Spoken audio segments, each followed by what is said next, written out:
بسم الله الرحمن الرحيم الحمد لله رب العالمين الحمد لله الذي هدانا لهذا وما كنا لنهتدي لولا أن هدانا الله أشهد أن لا إله إلا الله وحده لا شريك له وأشهد أن محمدا عبده ورسوله اللهم صل على محمد وعلى آل محمد كما صليت على إبراهيم وعلى آل إبراهيم إنك حميد مجيد اللهم بارك على محمد وعلى آل محمد كما باركت على إبراهيم وعلى آل إبراهيم إنك حميد مجيد ورضي اللهم عن الخلفاء الراشدين والصحابة أجمعين ومن تبعهم بإحسان إلى يوم الدين أما بعد والسلام عليكم ورحمة الله وبركاته. Mes frères, mes sœurs, les louanges, les remerciements, les éloges n'appartiennent qu'à Allah. Le premier qui n'a pas de début, le dernier qui n'a pas de fin, l'apparent, le dominant sur toutes choses, le subtil, le bien informé. Celui à qui tout revient sans qui rien ne se réalise.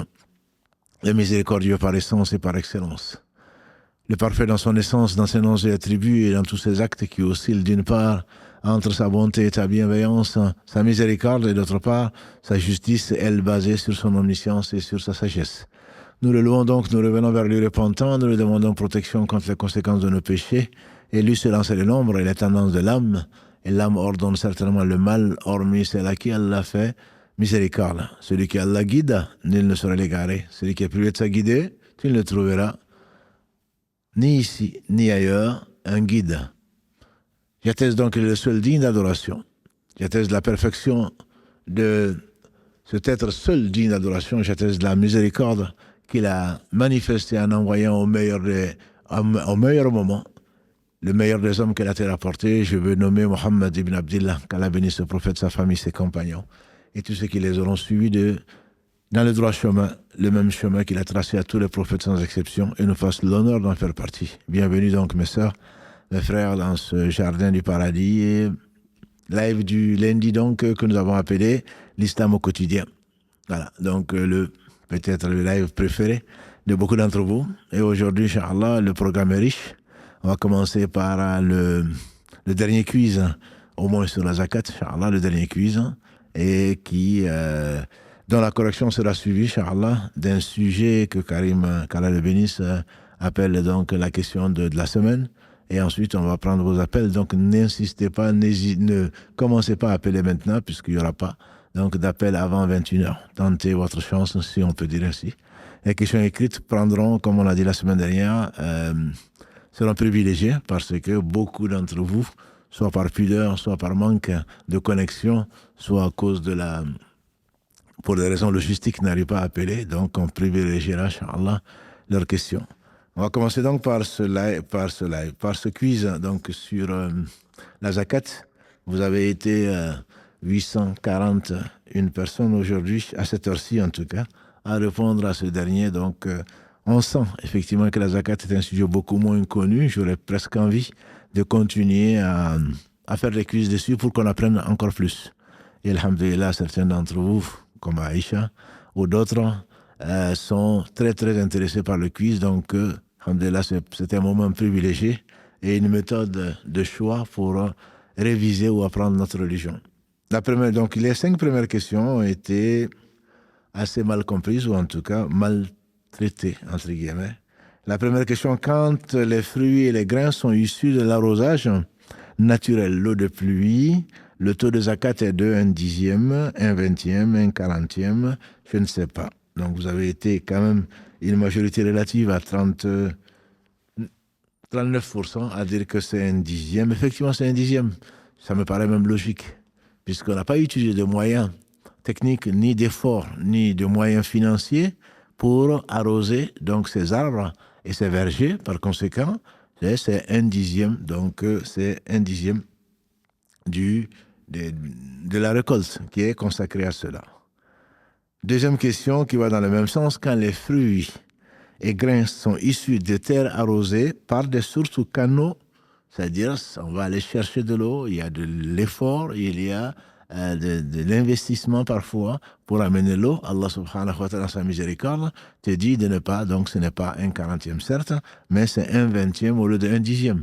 Tu dois donner en zakat 2 fois moins que si c'était l'eau de pluie qui est gratuite, donc pour faire vivre les gens et les arbres et tous les êtres.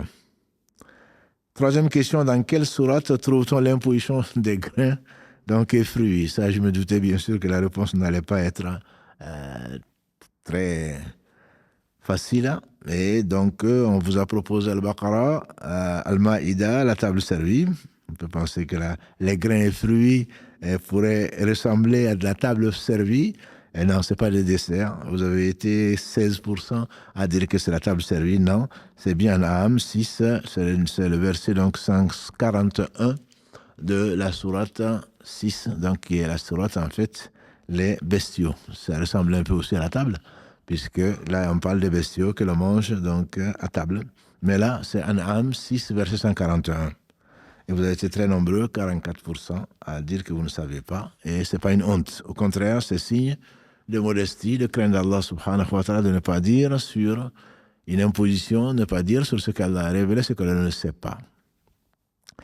Quatrième question, les catégories de personnes bénéficiaires de la zakat sont de combien? Combien de catégories y a-t-il que Allah a désigné, bien sûr, c'est pas nous, qu'Allah a désigné qui sont éprouvés par le besoin. On a tous besoin, bien sûr, d'Allah, mais eux, ce sont des gens qui sont les plus éprouvés et donc qui sont soit des démunis complètement, soit des gens qui sont pauvres.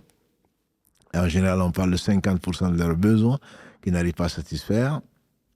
Ça, c'est des gens qui sont endettés, qui sont sur la route, qui n'ont pas de quoi financer le reste de leur voyage ou de leur séjour, etc. Il y a 8 catégories qui sont citées, donc, verset 5, question 5 plutôt. Dans quelle sourate les catégories bénéficiaires de la zakat sont citées? Et donc, vous avez été très peu, 17%, à savoir que c'était la sourate 9, et le verset plus précisément, c'est le verset 60. Innama as-sadaqatu lil-fuqara wal-masakina wal-amina alayha. Donc, c'est le verset 60 de la sourate 9 qui en parle. Et donc, ça, c'était les 5 questions, je dirais, les moins bien traitées. Je ne dirais pas que c'est facile. Tout est facile à Allah et tout est difficile, sauf ce que Allah subhanahu wa ta'ala a facilité. 6e question du quiz. On peut donner la zakat à une ou plusieurs catégories de bénéficiaires ou pas? Là, vous avez été excellent. Vous avez eu plus de 85%, donc à dire oui, effectivement. Ça dépend du besoin, ça dépend de la situation, là où on est, le jour où on donne, qui on rencontre. On rencontre des gens qui sont dans le besoin. Ben, si on a en plus des millions, ben, on le donne à plusieurs, en espérant que ça peut leur servir. Mais il y a un esprit que j'apprécie beaucoup, c'est que on dit que dans le rite maliki, il est préférable de donner à une seule personne et ça satisfait à ses besoins pour l'année, par exemple, plutôt que de saupoudrer, donner 100 francs CFA à 100 personnes. Non, mieux vaut leur donner plutôt 10 000 francs CFA à une seule personne pour qu'elle puisse satisfaire un besoin vraiment réel, si possible, qu'il y ait un projet, etc., ou qu'il y ait endetté, alors plutôt que de saupoudrer et que chacun n'ait en fait que très peu. Ça ne suffit à ses besoins que pour un jour sur les 354 ou 355 jours. Mais on peut le donner à plusieurs catégories. Quelqu'un qui est endetté, on peut lui donner une partie notamment pour ses parents, et une partie, quand je dis parents, on va le voir, Inch'Allah, sur ses proches, une partie pour les gens qui sont démunis, bien sûr, mais peut-être que ça suffit. Donc c'est une question d'ijtihad, c'est une question donc de recherche du bien, et alhamdulillah, on peut le donner, comme on peut le donner à une seule partie, comme aux 8 catégories. Généralement, c'est 2 ou 3 catégories que l'on choisit, parce que ce sont des gens qui sont vraiment dans le besoin. 7e question, on peut donner la zakat à ses géniteurs, père et mère? Non. L'avis majoritaire, c'est que toute personne qui dépend de toi, j'entends, toute personne à qui tu dois subvenir aux besoins, donner la zakat, c'est une façon, quelque part, d'économiser soi-même. Donc, père et mère, bien entendu, s'ils n'ont pas de quoi manger, ils n'ont pas de quoi vivre, c'est à nous, enfants, ou à ses enfants, et en tout cas ses proches, de les entretenir. Voilà. On ne les envoie pas en EHPAD dans l'islam, on les entretient et on paye tout ce dont ils ont besoin, comme ils se sont occupés de nous depuis qu'ils nous ont mis au monde. Donc ça, c'est quelque chose dans l'islam qui est fondamental, et c'est vraiment triste de devoir répondre à des questions du genre: mon père, est-ce que je peux donner la zakat à mon père? Tu es arrivé, ma soeur, mon frère, tu es arrivé à avoir ce qu'Allah t'a donné. Tu as pu économiser, tu n'as tu as eu plus que le seuil imposable, tu as atteint le seuil imposable, et tu n'as pas entretenu ton père, ni ta mère, tu ne les as pas donnés en tant que sadaqa, tu attends la fin de l'année pour te justifier et donner un 40e de tes économies à ton père ou à ta mère. Non, c'est vraiment pas respectueux. C'est pas respectueux, c'est surtout pas raisonnable. Est-ce qu'on peut le donner? La réponse est faux. Vous n'avez été que 58%, je dirais, à dire oui, à dire que c'est faux, à avoir la bonne réponse. L'épouse, 8e question, peut-elle donner la zakat à son mari dans le besoin? La réponse est oui. Et vous avez été, peut-être les hommes ont été nombreux à voter, si vous avez été 66% à dire oui. Effectivement, pour la raison qu'on vient de citer, c'est-à-dire l'épouse dont tous les besoins sont la satisfaction de tous les besoins sont un devoir du mari, donc peut donner elle quand elle a hérité, ou elle a de l'argent, elle a de l'économie, elle a ses propres fonds, son mari est endetté ou il a des grands besoins, à ce moment-là, il est possible, il est même conseillé de l'aider et notamment donc de lui donner la zakat si elle en a ou autre chose. Abdallah ibn Mas'oud, sa femme est venue voir le prophète sallallahu alayhi wa sallam avec d'autres femmes et qui a rencontré, le prophète sallallahu alayhi wa sallam était occupé et donc on a demandé à Bilal la permission. Et quand Bilal, le prophète sallallahu alayhi wa sallam a dit c'est qui? Il a dit c'est la femme de Zaynab, la femme d'Ibn Mas'oud et d'autres. Il dit qu'est-ce qu'elles veulent? Il dit elle était venue demander si la femme peut donner la zakat à son mari. Et le prophète sallallahu alayhi wa sallam a dit oui, elle peut le donner et c'est récompensé doublement.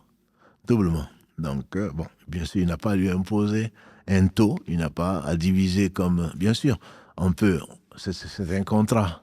On peut dire je paye tout ou je paye une partie, mais c'est au libre choix. La femme n'est pas obligée de subvenir aux besoins donc, de la famille tant que, en tout cas, elle n'y est pas contrainte. Elle ne doit pas être contrainte à le faire. Une 9e question, donc, qui est le pendant. L'époux peut-il donner donc la zakat à son épouse? On a compris que non. Et vous n'avez été que 72% à dire non. Effectivement, l'époux n'a pas à donner la zakat à son épouse parce qu'il doit l'entretenir dans l'islam d'un point de vue droit, je parle pas d'un point de vue de choix ou en fonction bien sûr de ce qu'il a, en fonction de ce qu'elle a également. Donc si elle a besoin, parce qu'elle est endettée, parce qu'elle a des besoins particuliers, l'homme ne peut pas donner donc la zakat à son épouse, mais l'épouse peut effectivement donner. Donc la question 9, c'était est-ce que l'époux peut donner la zakat à son épouse? La réponse est non. Et non, c'est comme à ses enfants donc, qui dépendent encore de lui. Ses filles qui ne sont pas mariées ou des enfants qui sont mineurs, alors que quand ils sont majeurs pour faire des études ou quoi que ce soit, donc on peut donner à ses enfants sa zakat.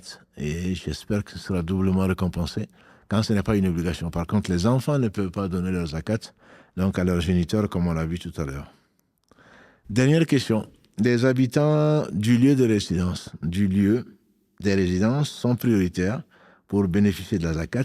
Oui. Vous avez été les 3/4 à répondre oui.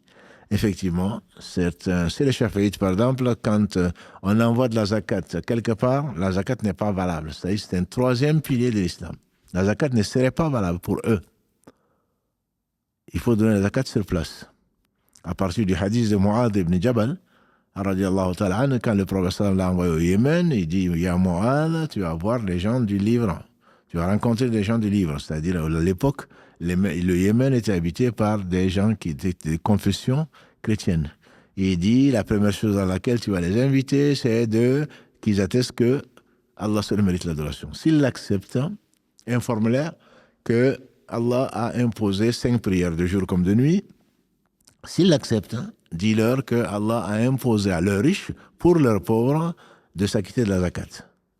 Et ensuite, s'il l'accepte, il a dit, méfie-toi de l'invocation de l'opprimé. Parce qu'entre l'invocation de l'opprimé et Allah, il n'y a pas de voile. Il n'y a pas de voile. Donc, les savants se basent sur ce hadith-là en particulier en disant que c'est un impôt sur les riches pour leurs pauvres. Et de proche en proche, donc on va chercher, l'envoyer, à moins qu'il y ait, donc, comme aujourd'hui, des catastrophes naturelles ou des catastrophes humanitaires, où il y a un besoin extrêmement important, où là où on est, il n'y a pas donc on ne connaît pas plutôt de démunis. C'est que moi je conseille aux uns aux autres, ne dites pas qu'en France il n'y a pas de démunis, il y a le quart-monde, je ne parle même pas du tiers-monde, il y a des gens qui dorment dans les voitures, des gens qui dorment par terre, il y a des hommes qui meurent, même de froid.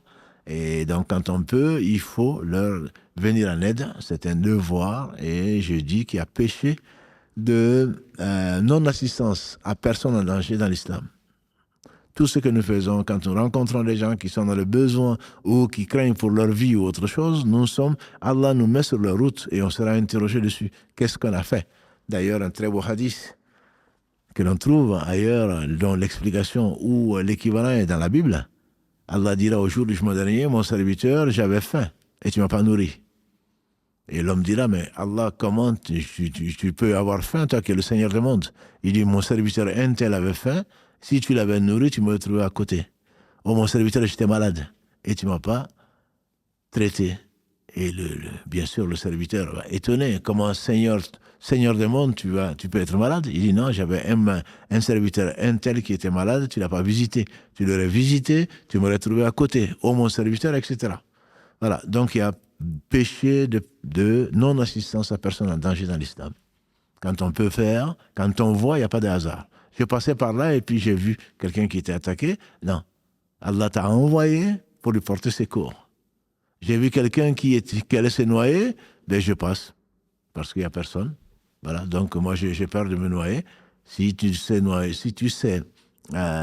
nager, si tu peux, ou au moins appelle les secours. Appelle les secours. Il y a un accident, tu passes.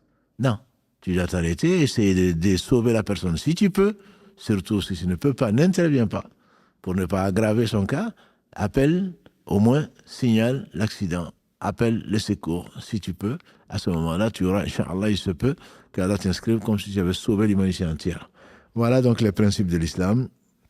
Et ce n'est pas seulement faire la prière, donner la zakat. Et donc voilà le dernier quiz sur la zakat. Et donc aujourd'hui, c'est un peu court sur les réponses, parce que c'était relativement simple, même si vous n'avez pas été très très nombreux à y répondre, et qu'Allah bénisse. C'est qu'au moins ils ont essayé. Je ne vous ai pas dit la note moyenne était de 10 avec une courbe de Gauss parfaite. De 0 à 20, en passant par un maximum qui était de 10. Qu'Allah bénisse ceux qui ont eu 0, bénisse ceux qui ont eu 20, et bénisse ceux qui ont eu moins que 20, parce que le plus important, on sait, c'est d'y participer, et qu'Allah vous le compte comme moment d'adoration qui vous sera compté au jour du jugement dernier. Barakallahu fikum. Pour votre confiance et pour votre envie vraiment d'apprendre votre religion. Et pour terminer donc ce quiz, je rappelle à ceux qui n'avaient pas noté la semaine dernière donc les 3 lives d'1 heure chacun, au moins 3 lives donc, qui sont sur notre chaîne YouTube qui sont les catégories de bénéficiaires zakat, comme on en a parlé, les 8 catégories. On en a discuté avec Si Mohamed, barakallahu fi. Un autre live les bien concernés et les ayants droit. Donc là, ça répond tout à fait. Et pendant combien de temps à nos questions, aux questions qu'on vient de traiter en quiz. Et enfin, statut mérite et ayant droit de la zakat, donc qui également enrichira, Inch'Allah, donc notre science. Donc avant de passer aux questions-réponses, on va commencer donc un sujet très important, comme vous le savez, c'est les réseaux sociaux. On dirait même qu'on devrait en parler tous les jours, tellement le mal est grand, tellement la maladie est répandue. Le monde est devenu, comme vous le savez, un village. Il suffit de poster quelque chose, que ce soit un spam, un mensonge, une calomnie, une photo, pour que ça fasse le tour du monde en quelque temps. Et malheureusement, on n'en est peut-être pas conscient. Et la première chose que je regrette, et je mets en garde mes frères et mes sœurs, en tant que frères, pour l'amour d'Allah, c'est de se méfier des réseaux sociaux. Si effectivement nous en profitons comme vous, dans ce live ou ailleurs, il faudrait savoir ce que l'on choisit. Allah dit annonce la bonne nouvelle dans la sourate 39, Az-Zumar. annonce la bonne nouvelle à mes serviteurs qui, de ce qu'ils entendent, choisissent le meilleur.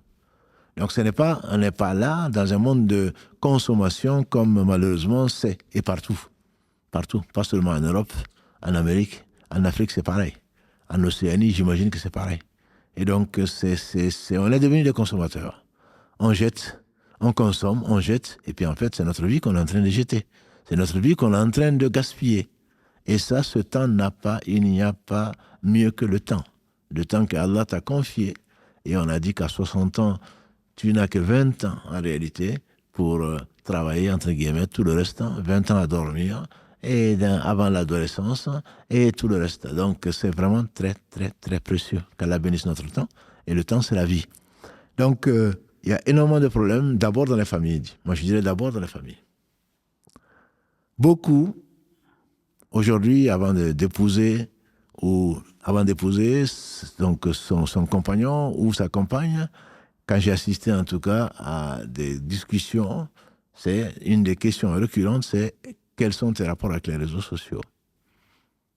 Et comme je l'ai déjà dit, vous le savez, des jeunes en particulier, qui sont sur les réseaux sociaux à des heures tardives alors qu'ils viennent de se marier. Dans le lit, ils sont avec leur téléphone, en train de... On laisse la femme, quand il y a les enfants, on laisse les enfants. Quand on rentre à la maison, tout le monde est sur son téléphone.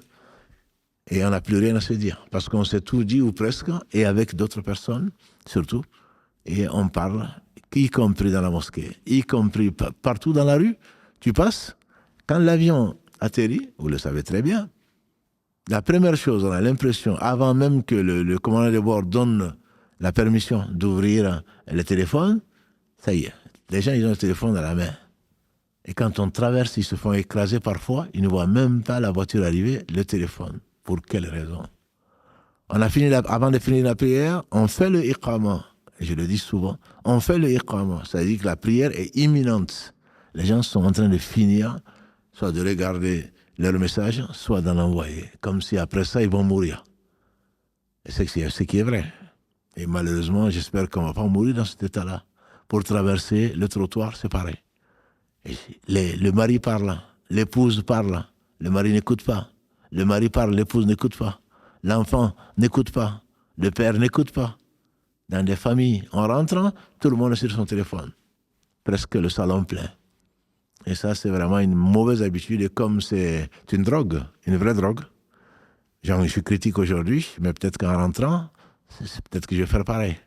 Celui qui sauve celui à qui Allah fait miséricorde. Celui à qui Allah fait miséricorde. C'est une véritable drogue. C'est de l'addiction. C'est de l'addiction. Et beaucoup de couples ont été séparés, en tout cas les hommes et les femmes séparés, au moins proches physiquement et séparés mentalement, pour ne pas dire ça amène souvent, et parfois en tout cas, ça amène à un divorce. C'est quelque chose qui c'est dommage. On le sait, on peut le contrôler grâce à Allah, mais on ne le fait pas. Beaucoup de problèmes dans les deux couples, et Allah seul sait qu'il y en a aujourd'hui, beaucoup de problèmes de couple peuvent avoir comme origine donc ces réseaux sociaux incontrôlés. Je vous assure, des personnes, même d'un âge avancé, si on peut l'appeler ainsi, 60, 70 ans, en train de passer la journée, en train de téléphoner à leurs parents ou à des amis, etc. Et ça, on n'a pas besoin d'insister pour savoir que c'est de la bêtise. C'est vraiment de la bêtise. C'est un créneau que Satan utilise pour séparer les hommes et les femmes. Et ça, c'est extrait, et surtout pour nous faire perdre notre vie. Bien entendu, on en a besoin. Utilisé pour ces besoins-là, pour le bien, pour apprendre sa religion, pour contacter ses parents, pour le besoin, pour le travail, pour autre chose, bien entendu, c'est devenu aujourd'hui presque indispensable. Presque indispensable. Il ne s'agit bien évidemment pas de cela. Mais en général, cela pose un gros problème. Un autre problème, c'est l'islam marketing. L'islam marketing, c'est la multiplication des comptes dits de rappel islamique. Tout le monde vole le contenu de tout le monde. On va sur un compte, on le prend, c'est pas du tout parce qu'on est jaloux de prendre ce que Karim produit ou que la mosquée produit, pas du tout, c'est pas ça, c'est pour eux. Les gens, c'est du vol, tout simplement. Le droit de propriété existe en islam. Le minimum, c'est de demander la permission aux gens de le faire. Je veux faire la dawa, oui. Tu veux faire la dawa, tu le fais avec ce qui t'appartient, ça t'appartient pas. Et tu es d'autant plus d'autant plus concerné que tu enlèves même le logo de la mosquée pour qu'on te dise c'est toi qui l'as fait. Qu'est-ce que ça t'apporte? Qu'est-ce que ça t'apporte de laisser le logo de la mosquée, au moins l'original? Au moins l'original. Tu n'y as pas mis un rond, tu n'as pas mis de l'énergie, ni quoi que ce soit, ça t'appartient pas. Oui, c'est l'islam, donc ça appartient à personne. Non. Si ça n'existait pas, si les gens n'ont pas fourni d'énergie, n'ont pas acheté de matériel, n'ont pas fait ceci, est-ce que ça existerait? Qu'Allah les bénisse, les gens qui sont sincères et à qui Allah a permis donc d'appeler à lui avec la science, on espère avec la sagesse. Toi, tu n'es pas sage. Et malheureusement, tout le monde fait surtout les jeunes, tout le monde fait des comptes de rappel. Chacun a son compte de rappel. Il y en a tellement que quand tu passes d'un compte à un autre, tu retrouves la même chose. Les mêmes prêcheurs, entre guillemets. Et tout ça, pourquoi? Tout ça pour que on retrouve donc pour faire de l'audimat, quelque chose, pour jouer avec les algorithmes et pour gagner en visibilité. Ça ne t'appartient pas, tu voles, et plus tu voles, plus les gens vont liker. Les gens vont aimer ça, et pour quelle raison surtout? C'est tirer profit plutôt. Après cela, souvent, quand les comptes de rappel, souvent, sont transformés en comptes publicitaires, entre guillemets. Parce que les algorithmes ont favorisé donc ce compte-là, parce qu'il y a beaucoup de gens qui sont bien intentionnés et qui regardent ces rappels-là, à ce moment-là, bon, que ça vienne de n'importe où, qui les regarde, et à partir de ce moment-là, commence à organiser des umrahs, commence à organiser des voyages, commence à organiser ceci et cela, et pour des raisons, malheureusement, pour un objet qui est un objet de marketing, pour vendre et exploiter des concepts, du coaching. Voilà. J'avais jamais imaginé qu'on pouvait coacher les gens pour faire la prière, coacher les gens pour le mariage, coacher à 350 €, à 500 €. Qu'est-ce qu'on va dire devant Allah? Qu'est-ce que tu vas faire avec cet argent-là? Surtout si ça vient en plus de l'argent qui ne t'appartient même pas. Qu'est-ce que tu as utilisé l'islam pourquoi? Tu l'as fait pour Allah? Je l'espère pour toi. Je l'espère pour toi. Et je ne parle pas du reste. On mélange des publications religieuses avec des offres commerciales. Et souvent c'est accompagné. On arrête le rappel pour te proposer ceci et cela. Pour te proposer cela, comme je dis encore, la propriété intellectuelle existe et l'islam la respecte. L'islam respecte la propriété intellectuelle, donc d'où qu'elle vienne, et sans permission, ceci n'est pas autorisé. Ça, c'est le deuxième problème, l'islam et le marketing. Beaucoup de comptes de rappel. Tu veux le faire pour Allah? Je l'espère pour toi. Il n'y a pas de compte? Fais-le. Demande la permission, et je ne vois personne en train de t'empêcher de le faire. Mais au moins, demande, passe par la porte. Et toi, tu dois toi-même d'abord écouter et t'éduquer. Apprendre ton islam avant de diffuser l'islam. Et donc, quand on regarde les comptes, il y en a combien de pourcents qui sont presque identiques. C'est comme quand tu veux ouvrir, quand tu veux faire une formation, parmi les musulmans, moi je te dis, fais une formation boucherie. Parce que c'est un compte, c'est un commerce qui, j'ai rarement vu une boucherie en train de fermer. Boucherie islamique, dite islamique. Et on va trouver dans le même quartier, à quelques mètres, les mêmes commerces en train de vendre la même chose. Tu veux, alhamdoulilah, vivre d'un commerce halal, très bien. Tu veux servir la communauté, vois de quoi elle manque. De quoi elle manque. Notre cas, c'est un passoire. On a énormément de besoins.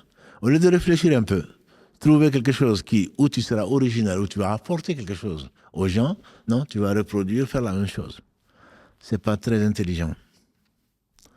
L'exposition et les mauvais comportements sur les réseaux, comportements d'influenceurs plus que de prédicateurs, sont là en train de vouloir plaire aux gens, le langage, les expressions familières mélangées à du vocabulaire islamique, des sketchs, mises en scène, qu'on appelle rigolotes, ça dépend.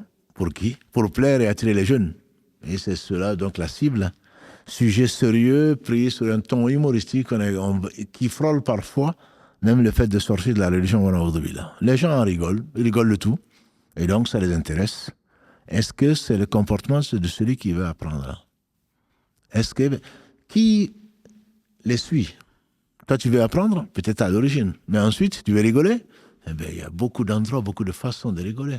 C'est d'Allah que tu rigoles et du messager et de ce qu'Allah a révélé. Ça te fait rigoler? Le meilleur d'entre nous a dit, si vous saviez ce que je sais, vous rirez peu et vous pleurerez beaucoup. Ça ne veut pas dire qu'il était le plus souriant des hommes. Mais tu vas sur telle chaîne de rappel ou je ne sais quoi d'autre pour rigoler parce qu'ils sont marrants, ceux-là. Mais demain, je crains qu'ils ne soient pas marrants, du tout. La vie n'est pas faite pour rigoler. On y tire un bénéfice de chaque instant. On peut, bien entendu, on se détend. Le prophète sallam, il lui arrivait même de faire des blagues, mais c'est rare. Mais quand il parlait, il ne disait que du bien. Il ne faisait pas rire les gens. Sallallahu alayhi wa sallam, en tout cas très très rarement. Et ça sont des comportements qui ne sont pas... Quelle leçon on va tirer, quelle science on va tirer de ce genre de rappel? Et qui leur permet de vivre, bien sûr, c'est nous. Puisque c'est nous qui allons sur ces sites-là ou sur ces réseaux-là. On veut lancer un business en ligne, comme ça arrive souvent, pour être indépendante.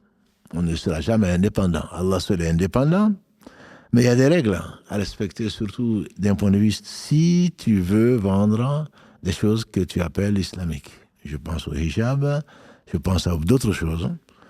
Je viens de voir une vidéo, un réel plutôt, où on voit une fille, bon, j'imagine que c'est un montage, une fille qui n'a pas de hijab, qui est habillée, je veux dire, on ne voit pas son islamité sur elle. Et voilà, on va voir si cette tenue te va bien. Et donc, on va faire un montage. Je viens de le voir il y a 30 minutes. Et ensuite, tu crois? Non, je ne crois pas. Tu sais porter le hijab? Non, jamais. Ah, mais ça te va très bien. On est où? Et après, maintenant, on va demander à Allah de te guider. On commence par la fin. Et donc, cette tenue a été proposée par tel magasin ou telle marque. Subhanallah. Subhanallah. Tu utilises ça pour vendre ça et au lieu de prier pour la personne, l'amener à aimer Allah, à aimer sa religion, à penser au jour du jugement dernier pour qu'ensuite la personne décide, non, le plus important c'est l'argent que tu vas empocher ou l'argent que va empocher la marque donc qui t'a fait travailler et qui va te payer pour cela. Au nom de qui? Au nom de l'islam. Non, ce n'est pas la meilleure façon d'utiliser les réseaux. qu'Allah nous pardonne, nous guide vers ce qu'il aime et agrée. Je passe sur les autres. Beaucoup de comptes qui démarrent toujours sur des rappels et qui finissent souvent, qui dérivent souvent en devenant des influenceurs. On passe des journées à passer des stories et on commence, d'après les gens qui sont vraiment dans la réalité, des personnes qui deviennent des influenceuses et ensuite qui commencent par le hijab comme pour avoir un look et ensuite qui l'enlèvent comme pour dire que c'est difficile de supporter. Et bien sûr, celles qui ne le font pas, non seulement doivent demander à Allah subhanahu wa ta'ala de leur donner, de leur pardonner et de leur donner la force de le faire, non, on va les encourager, on va attirer vers le mal. Celui qui fait une sunna, comme l'a dit le prophète sallam, celui qui montre un mauvais comportement et qui est suivi par les gens qui suivent ce mauvais comportement, il a le péché plus le péché de toutes les personnes qui suivent son comportement. Celui qui indique un mauvais moyen, une mauvaise tradition, celui qui la met en pratique, et bien non seulement qu'Allah bénisse celui qui a écrit, les gens meurent, il y a des gens qui meurent, leur péché ne meurt pas. Qu'est-ce que tu as gagné? Tu as eu combien de milliers, centaines de milliers de followers? Et bien demain, ils vont témoigner contre toi au jour du jugement dernier. Et avant la tombe, et après la tombe, ils vont témoigner contre toi au jour du jugement dernier. Tu as eu des followers? Félicitations. À quoi ça te sert? Avoir quelques sous? Non. Ça ne va pas t'avancer, ma soeur. Ça ne va pas t'avancer, mon frère. De faire ça parce que tu as utilisé l'islam pour arriver à tes fins et tes fins sont bassement matérielles. Qu'Allah nous reforme et tu deviens un mauvais exemple pour les musulmans et les non-musulmans qui, bien entendu, vont dire, mais voilà l'islam. Je ne vais pas vous raconter, c'est comme on l'a compris il n'y a pas longtemps. Mais comment alors? Comment on porte le hijab et on se maquille? C'est pas de l'islam, ça? Des non-musulmans qui demandent ça à un frère. Il répond, mais vous le savez très bien. C'est contradictoire. Il ne s'agit pas du tout de refermer et de renfermer qui que ce soit. C'est un choix, c'est le fait de passer le plus discret possible.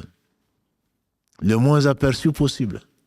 Et quand on fait ça, et en même temps, on le fait d'une certaine façon, bien entendu, on se fait l'ambassadeur de la mauvaise cause et certainement pas de l'islam. Pour ne pas m'éterniser sur le sujet, mais il me paraît vraiment très important. La prédication donc de l'islam sur les réseaux sociaux dépend de celui des mosquées. Quand je dis ça, la prédication sur Internet, alhamdoulilah, c'est un moyen d'apprentissage et beaucoup d'entre nous en profitent.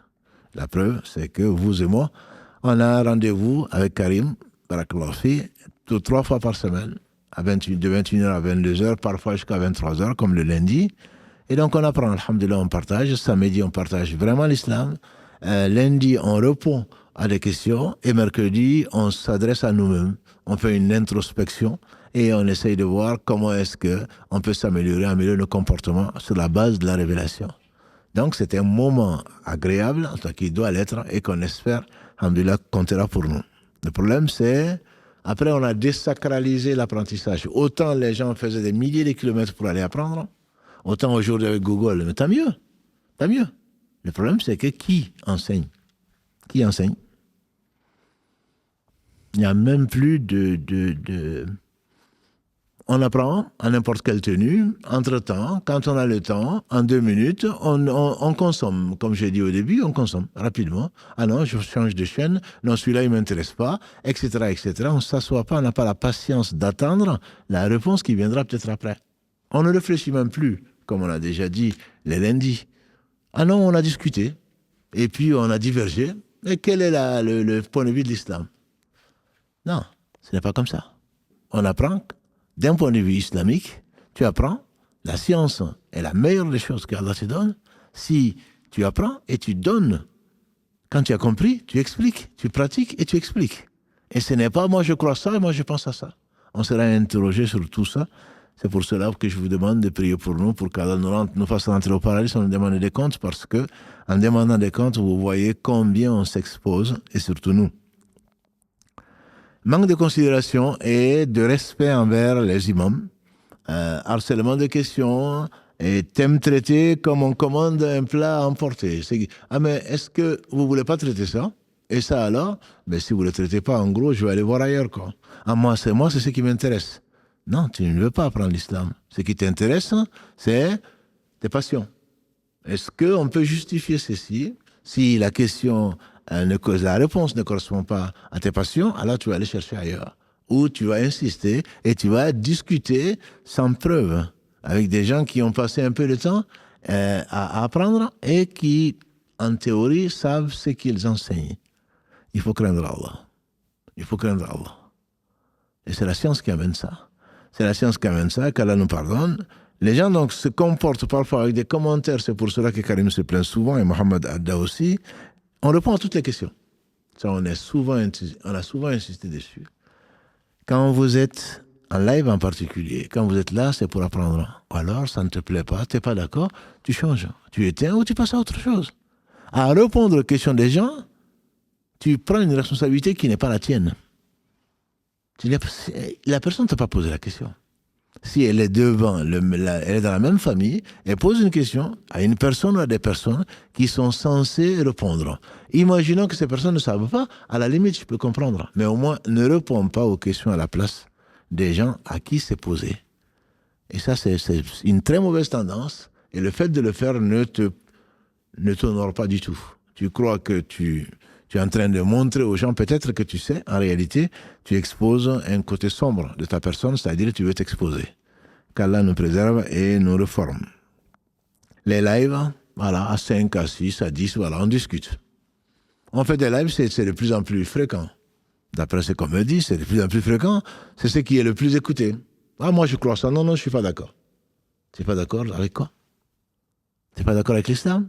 Non, avec ton point de vue. Mais ce n'est pas mon point de vue que je te donne. Je te donne le point de vue de l'islam. Je peux me tromper, certes, mais il est plus proche de la vérité que toi. Toi, tu te bases sur ta raison. C'est ce qui a amené Satan en enfer, wallahu. Dieu lui dit, prosterne-toi devant Adam. Dieu lui a pas dit pourquoi. Et Dieu n'a pas à te dire pourquoi. Non, je n'ai pas à me prosterner devant Adam, parce que moi, j'ai été créé, moi je suis intelligent, moi. J'ai été créé de feu, pour que, depuis quand le feu doit se prosterner devant la terre? Voilà le raisonnement. Non, je ne suis pas d'accord avec toi. Pourquoi? Ben écoute, chacun a son point de vue. Non, il n'y a pas plusieurs points de vue dessus. Les points de vue peuvent être divers. On peut comprendre la question de façon diverse. Le minimum, c'est qu'il faut te baser, même scientifiquement. Je ne te vois pas, mon frère, ma soeur, en train de soigner les gens, parce que tu n'en as pas la capacité. Je ne te vois pas en train de faire une opération chirurgicale. Je ne te vois pas en train de t'occuper de domaines qui ne sont pas les tiens. Je ne veux pas spécialiser qui que ce soit dans un domaine religieux. Ce que je veux dire simplement, c'est qu'avant d'agir, quand tu fais des études, bac plus je ne sais quoi, tu as des cours magistraux, tu as des travaux dirigés, donc qui sont donnés par des maîtres de conférences, parfois par des professeurs.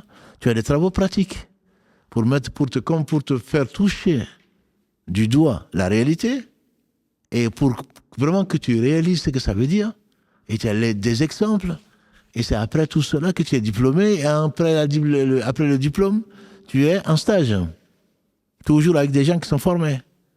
Et parfois, il est arrivé à des savants de dire, et maintenant je comprends mieux, ils leur disent qu'on ne doit même pas commencer à faire la dawa avant 40 ans. C'est pas par jalousie, mais aujourd'hui, écoutez, regardez un peu. Tu prends de tout, de n'importe qui. De n'importe qui. Sans chercher, il ne te donne aucun argument. Il te dit, voilà la position de l'islam sur ça.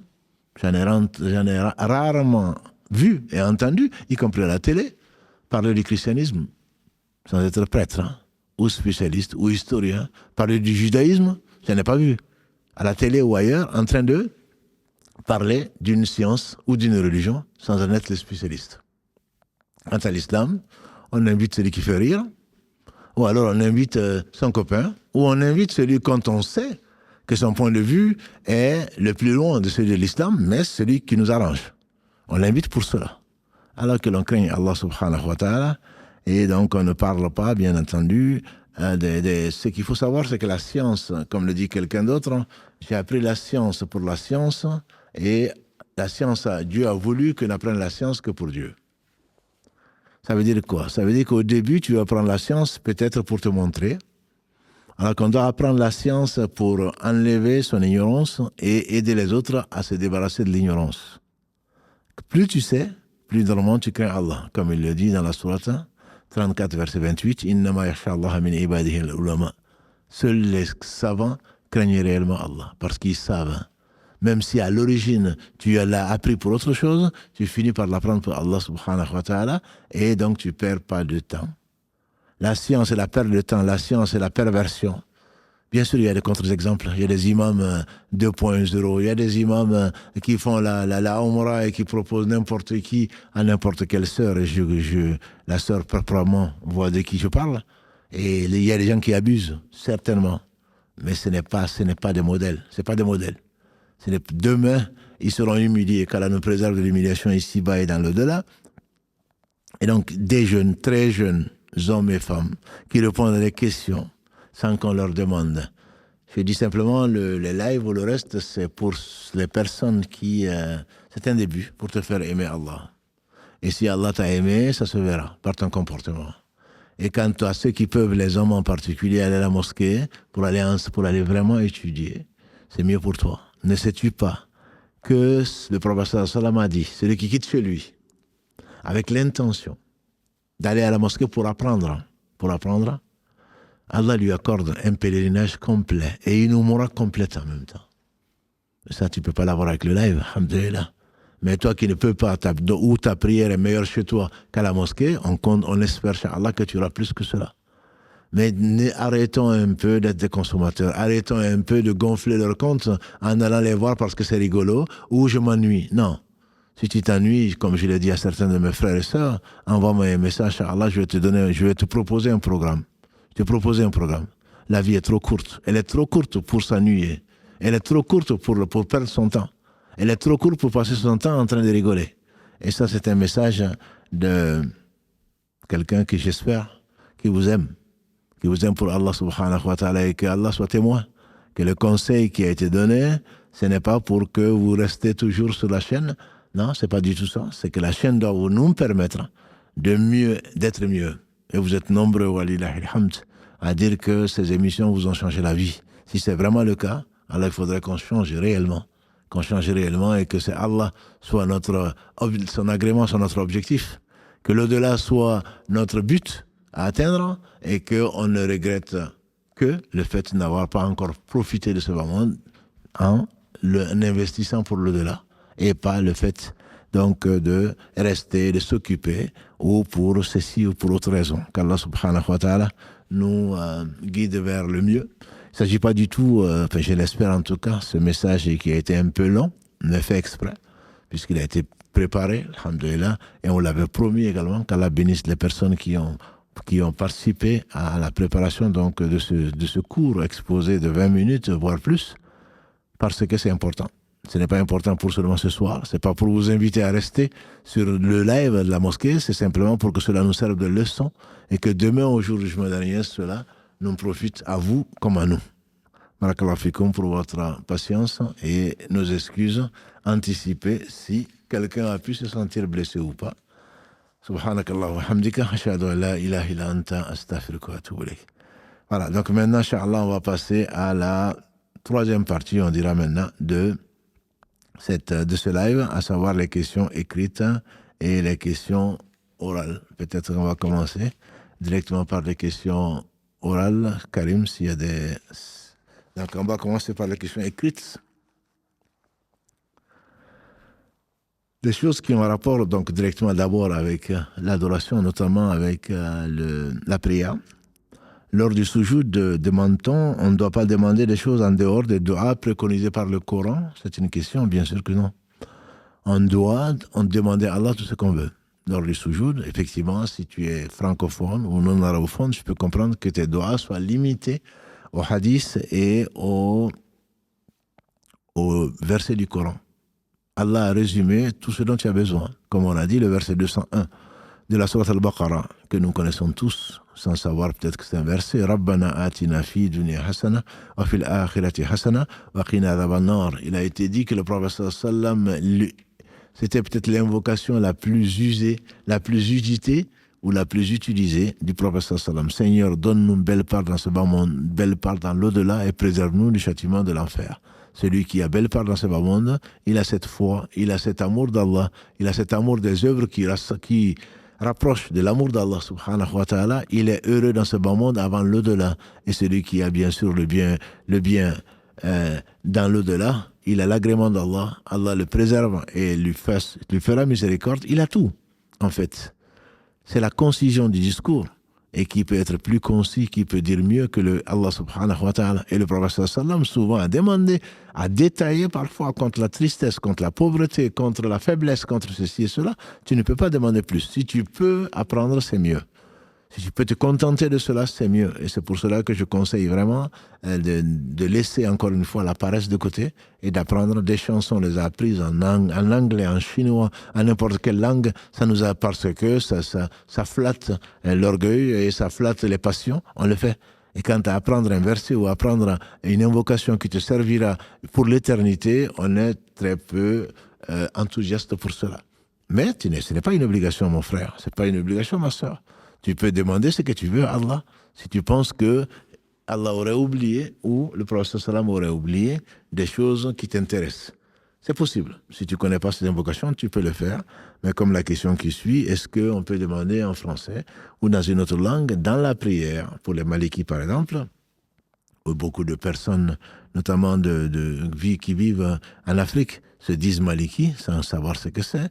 Mais pour les Malikis, le fait de prononcer quand tu dis Allah Akbar jusqu'au salam, des paroles dans une autre langue, ça annule la parole. Ça annule plutôt la prière. Donc c'est la raison mais pour d'autres, comme les Hanbali, c'est permis de le faire, puisque Allah comprend toutes les langues, c'est lui qui a tout créé. Et donc pour eux, c'est permis de le faire, puisque là, tu te concentres plus. Tu peux être de cet avis peut-être. Mais si ta prière risque de ne pas être valide, alors je te conseille tout simplement d'attendre la fin. Et on le verra peut-être, Inch'Allah, dans les émissions, dans les lives de mercredi, puisque actuellement c'est consacré aux invocations, que l'on peut, là où on peut, et comment, et où, et quand invoquer Allah subhanahu wa ta'ala. Il y aura, Inch'Allah, probablement mercredi prochain, on va parler de ce sujet-là, et tu comprendras peut-être mieux de quoi il s'agit. Allô, salam alaikum. Salam alaikum. Salam alaikum. Alaikum salam. Vous m'entendez? Oui, on vous entend, oui.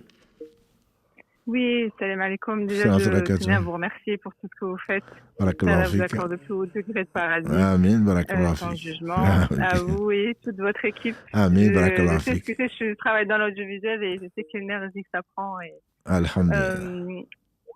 alors, voilà, ma question, Oui. elle est en rapport avec le sujet d'aujourd'hui par rapport aux réseaux sociaux. Oui, La question que je me posais, c'est j'ai ma sœur, oui, enfin ma demi-sœur, on n'a pas le même père, oui. qui est pas dans la religion Mhm. et qui a décidé de faire une carrière, on va dire, d'humoriste dans les réseaux sociaux. Oui. Et en fait, j'aimerais l'aider pour l'aider à la guider, on va dire, même si c'est que Dieu qui guide, bien évidemment. Bien sûr. Je voulais savoir si j'étais responsable, on va dire, plus ou moins du fait de ne pas faire quelque chose pour la remettre dans le droit chemin. Enfin, je ne sais pas si vous comprenez ce que j'essaie de dire. J'essaie de comprendre. Bon, c'est naturel et je dirais, si vous le faites, faites pour Allah. Avant toute chose, bien sûr, il ne faut pas lui dire. Et Allah nous utilise pour la guider. Allah dit à son prophète sallam, tu guides certainement sur le droit chemin. Donc, il y a deux types de guidés. Il y a la guidée d'orientation, et Allah a voulu et l'a partagé avec ses créatures. Alors qu'il y a la guidée par contre de réussite que Allah seul détient. Ni le prophète, ni personne ne détiennent. Donc, que tu veuilles du bien pour ta sœur, c'est très bien. Après que tu lui refuses tout, peut-être que ça va même l'éloigner de l'islam. Tu peux lui enseigner, l'aider dans la technique, etc. Après, elle est responsable de ce qu'elle fait. C'est pas toi qui es responsable, c'est comme les réseaux, il y a du bien dedans, alhamdulillah, il y a autre chose, c'est comme tout. L'utilisation qu'on en fait ne te concerne pas, sauf si tu sais que cette sœur, qui est ta sœur, l'utilisera, tu es sûr, elle l'utilisera pour faire du mal. Si c'est le cas, il ne faudrait pas l'aider. Mais si c'est parce qu'elle veut se former, elle peut en faire du bien ou du mal. Le bien ou le mal, ça la concerne, ça ne te concerne pas. Et toi, tu auras la récompense, Inch'Allah, de l'avoir aidé. Mais l'utilisation qu'elle en fera, tu ne seras pas responsable. D'accord, on ne me demandera pas des comptes dans ce sens-là. Non, mais si tu sais que hey, ma chérie ou ma sœur, aide-moi pour faire ceci, je veux m'exposer dans les réseaux sociaux, ou je veux faire ceci, cela. Si tu sais pourquoi elle le fait, et c'est une chose qui n'est pas permise, tu n'as pas à l'aider. C'est que le haram est haram, et tout ce qui va vers le haram est haram. Voilà, donc ça c'est clair. C'est évident, on n'a même pas besoin de poser la question. Maintenant, si elle veut se former, que tu m'aides, montre-moi comment on peut faire ceci, montre-moi comment on peut faire cela, ben, il faudrait l'enseigner. Il n'y a pas de mal, et tout en l'appelant à profiter de sa vie ici-bas avant qu'il ne soit trop tard, de la façon la plus sage possible. Mais là, tu n'es pas responsable de ce qu'elle fera, de ce que tu lui auras enseigné, Inch'Allah. D'accord. Merci beaucoup. Barakallahu. Allah yarfik. Merci.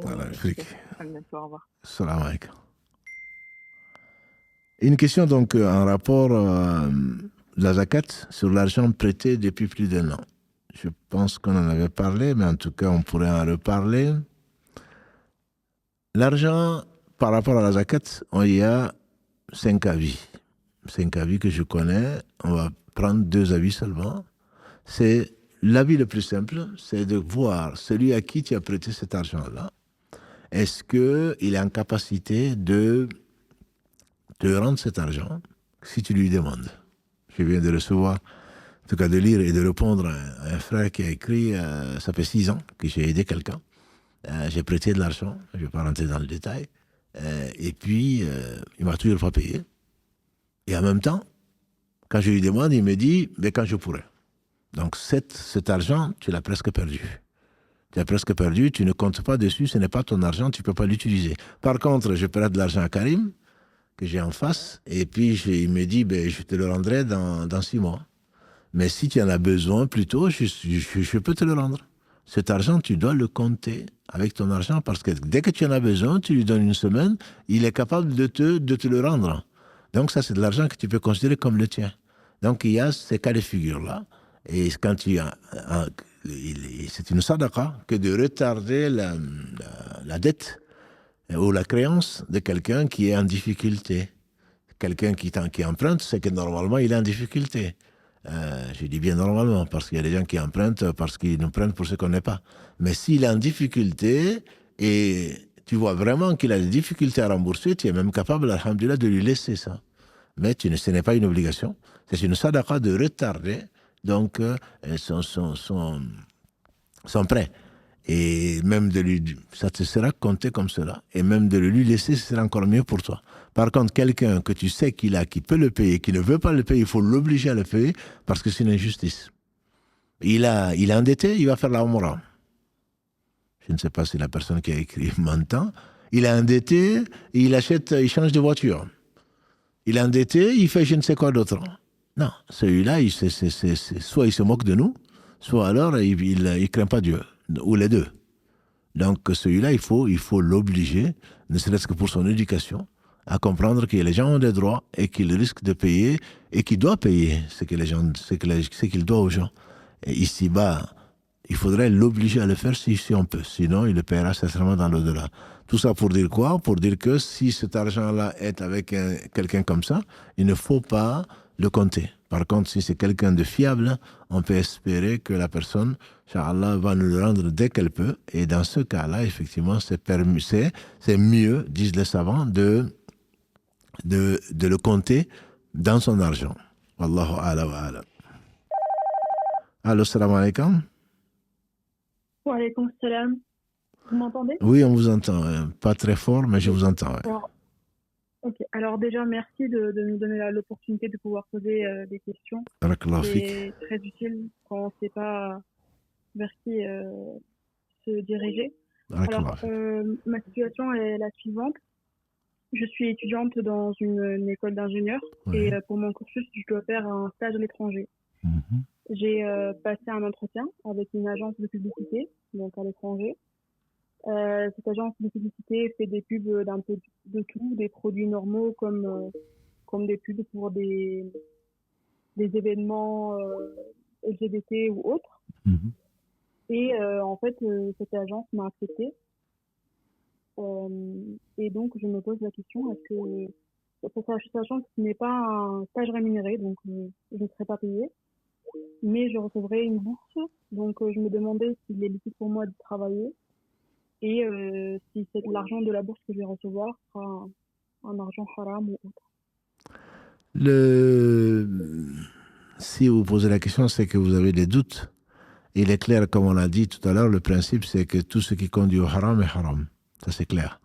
Faire de la publicité pour le haram est haram, quel qu'il soit, que l'on l'appelle comme on veut. Ce qui est haram, et le prophète sallam a dit, c'est que cherche dans ton cœur, ce qui te perturbe, c'est que c'est un péché. Donc, moi, je te conseillerais de prier Allah avant toute chose, de qui tout dépend, et de chercher d'autres stages jusqu'à ce que ton cœur s'apaise. Voilà. Donc, surtout même si c'est un stage, bon, qu'il soit rémunéré ou pas, le problème n'est pas là. Mais si dans ton stage, tu fais la publicité pour des choses qui sont interdites, il est clair qu'au moins cette partie de ton argent est haram. J'ai oublié de spécifier, mais moi, je ne travaille... Enfin, mon métier, c'est dans l'informatique et ça ne sera rien à voir avec l'activité principale en fait, de l'entreprise. Donc, c'est comme la sœur qui vient de dire, c'est-à-dire que ce que tu fais, si ça peut servir au bien comme au mal, il n'y a pas de mal à le faire. Mais à condition que tu ne saches pas l'utilisation qu'on va en faire. Voilà, c'est comme par exemple le système informatique des banques ou des assurances. L'informatique est bien entendu un domaine en pleine explosion et on pense même que il n'y a aucun domaine qui peut s'en passer. Et il y a d'énormes bienfaits et avantages. Mais si on sait qu'on va le faire spécifiquement, qui va conduire au riba, ça devient interdit. Voilà, donc si en allant en stage, tu peux, grâce à Allah, travailler dans un domaine bien précis qui ne te pose pas de questions, il n'y a aucun souci. Si l'outil que tu développes, tu sais que ça peut servir au bien comme au mal, si tu peux, ceci ne te concerne pas. Par contre, si tu sais d'entreprise dans laquelle tu travailles et tu sais de quoi elle vit et tu sais dedans qu'il y a des choses qui sont en désaccord avec tes principes et avec les principes de l'islam, ne le fais pas.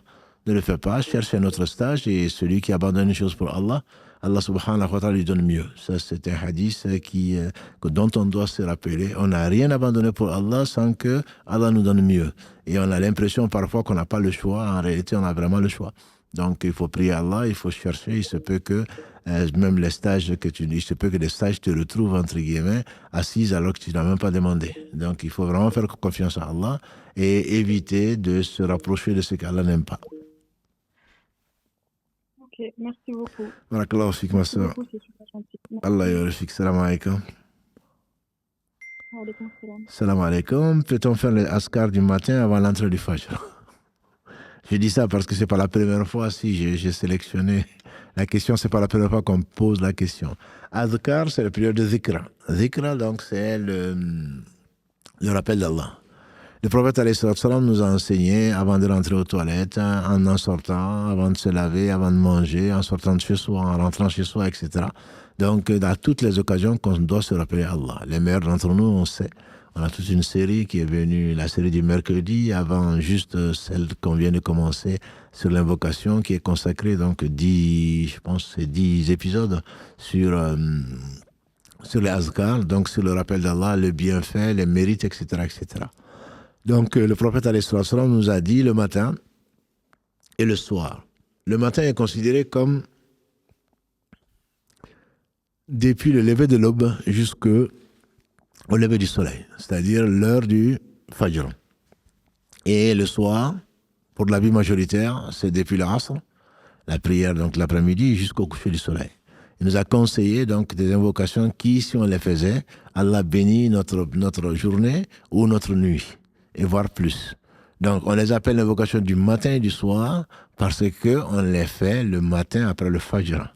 Les invocations du matin, on les fait après le Fajr et pas avant. Avant, ce seraient les invocations de la nuit. Ce n'est pas les invocations du matin. Par contre, il est possible de les rattraper, entre guillemets, quand on a l'habitude de faire ces invocations le soir ou le matin, en fonction, bien sûr, des invocations qui nous ont été enseignées. Quand on s'est réveillé en retard et qu'on n'a pas pu le faire ou qu'on a été contraint pour le travail ou pour autre chose de ne pas pouvoir le faire, à ce moment-là, il est conseillé de le faire même après le lever du soleil ou même après le maghrib, après le coucher du soleil. Voilà. Mais en temps normal, les invocations du matin, tu ne peux pas les faire avant le Fajr. Et les invocations de l'après-midi, tu ne dois pas les faire avant le Asr, parce que sinon, ça s'appelle autrement, tout simplement. Ça s'appelle les invocations, c'est très bien, mais ça ne s'appelle pas les invocations du matin ou du soir. Allô, salam alaikum. Salam alaikum. Wa alaykum salam, ça va? Bonjour, monsieur, comment vous allez? Alhamdulillah, barakallahu fik. Inch'Allah, comment est-ce que vous travaillez? Barakallahu fik. J'ai une question. Oui. Je traverse des moments difficiles, je ne me sens pas bien. Par contre, la seule chose qui m'apaise, en fait, c'est le zikr. Ah. Et là, je le faisais durant mes périodes de menstrues. Oui. Et là, il y a quelqu'un qui m'a dit que c'est interdit. C'est interdit de le faire durant la période de menstrues. La chose que je peux faire durant... Quelqu'un qui a dit que c'est interdit de faire le dhikr pendant la période d'indisposition, c'est ça? Oui, c'est ça. Mais c'est un ignorant, celui qui a dit ça, avec tout le respect que je lui dois. D'accord. Parce que le dhikr, on le fait dans tous ses états. On doit le faire dans tous ses états, ne serait-ce que mentalement. Le prophète alayhi salam faisait le dhikr dans tous ses états, sauf qu'il était en état de janaba. Mais les savants disent que l'état de janaba, c'est l'état qu'on peut lever. Mais une fois que vous êtes indisposé, bien entendu, même en vous lavant, ça ne change rien du tout. Donc, il ne faut surtout pas rester, justement, parce qu'Allah dit dans le chapitre 13, verset 28, n'est-ce pas que c'est par le dhikr d'Allah que le cœur s'apaise. Allah bi dhikrillahi tatma'in al-qulub. Donc, si on abandonne le dhikr d'Allah pendant 5 jours, 8, voire parfois 15 jours, bien entendu qu'on ne se sent pas bien, heureusement, quand on est croyant en tout cas. Non, il faut faire du dhikr autant que vous pouvez. Simplement toucher le Coran. Pour l'avis majoritaire des savants, on n'a pas à le faire. Mais on peut prendre une traduction, on peut prendre des sens, on peut prendre le tafsir, on peut prendre le hadith, on peut prendre les dhikr que l'on a dans la citadelle du musulman ou ailleurs. Mais ça, il n'y a aucun mal. Il n'y a aucun mal à le faire, au contraire. Il ne faut surtout pas se laisser aller à l'insouciance ou à l'indifférence parce que sinon, c'est Satan qui va nous manipuler. D'accord, je comprends bien. Et on peut réciter le Coran aussi. On peut réciter le Coran, il y a plusieurs avis dessus, mais au moins les versets qui sont connus de protection, comme Ayatul Kursi, les 3 dernières sourates, etc. Quant au reste, certains disent que comme Suratul Mulk, que l'on récite tous les soirs, on peut le réciter parce que c'est une sourate de protection qui protège contre les châtiments donc, de la tombe.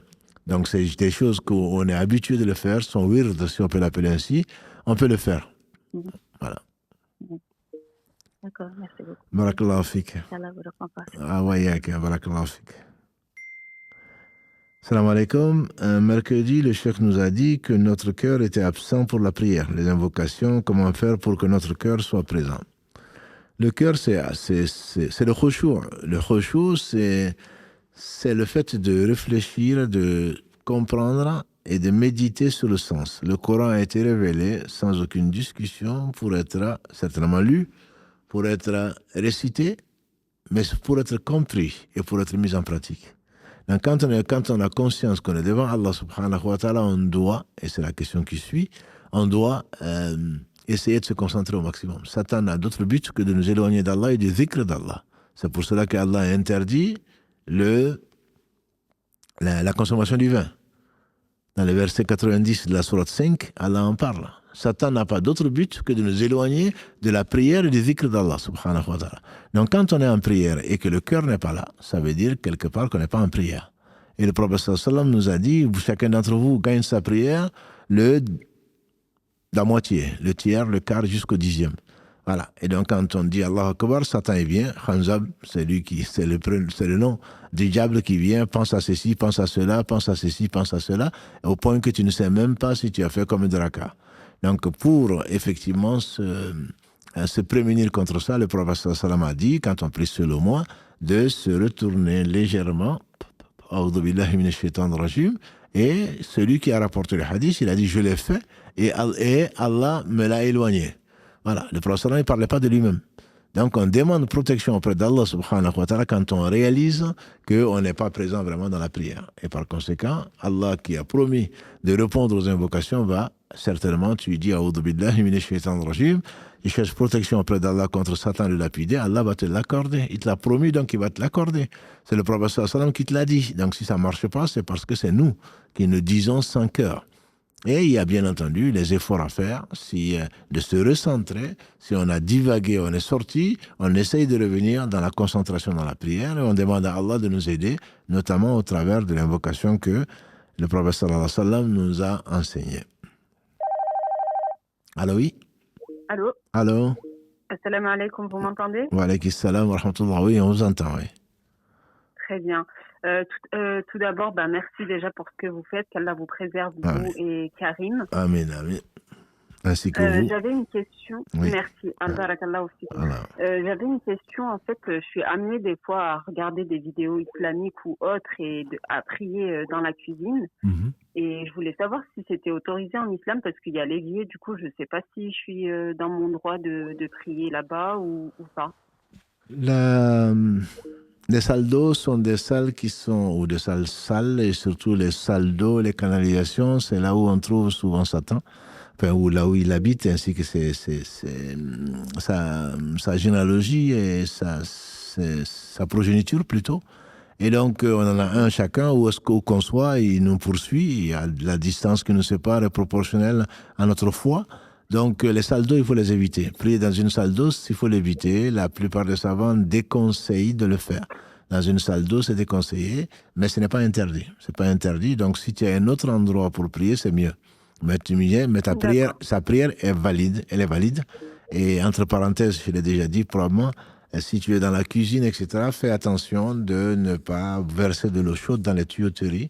Je sais que ce n'est rien. On se dit, mais c'est normal. Les gens qui ne croient pas trouvent ça complètement aberrant. Mais nous qui croyons, on sait que, et je vous assure qu'il y a eu des récits authentifiés où des djinns se sont vengés contre les personnes qui ont mis de l'eau bouillante, par exemple, dans la tuyauterie parce que ça tuait les djinns, ça tuait leurs enfants. Voilà, donc il faut faire vraiment attention. Les salles d'eau sont habitées, entre guillemets, par les shaitans. Ça ne veut pas dire qu'il ne faut pas y aller. Bien sûr c'est chez nous, entre guillemets. On y travaille. On ne va pas leur laisser la cuisine, on ne va pas leur laisser la salle de bain. Mais il ne faut pas prendre trop de liberté, tout en sachant qu'on cohabite donc avec d'autres êtres qu'on ne voit pas. Par conséquent, le mieux serait de ne pas le faire. Mais si tu es contrainte, bien sûr, tu dois le faire. Tu dois faire la prière avant que l'heure ne sorte. Si tu n'as que ça pour le faire, tu le fais. D'accord. Bon, bah, barakallahu fik. Allah yabarak fik, ma sœur. Avec plaisir. Allez, bon courage. Barakallahu fik. Assalamu alaikum. Wa alaykum salam wa rahmatullahi wa barakatuh. Une question, la prière est-elle valable si on fait les petites ablutions au lieu des grandes?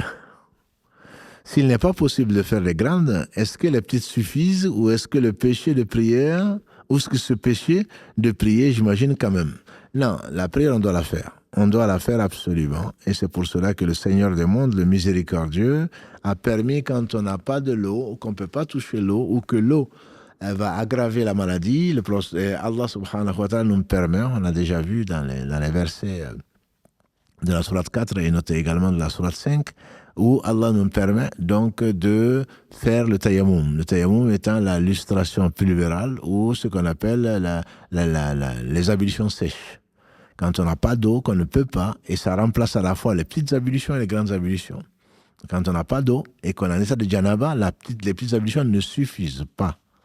Ne suffisent pas. Imaginons qu'on se retrouve pur de l'indisposition, qu'on est au travail, qu'il n'y a pas de douche, etc., et qu'on doit prier. Eh bien, on se purifie, on fait son lavage hygiénique, et ensuite, on touche à la pierre ou à ce qui est sorti du sol. C'est aussi simple que ça. Ça n'a que 3 piliers: l'intention qui est dans le cœur, le fait de toucher la pierre ou ce qui sort du sol, de le passer ensuite sur le visage et sur les 2 mains.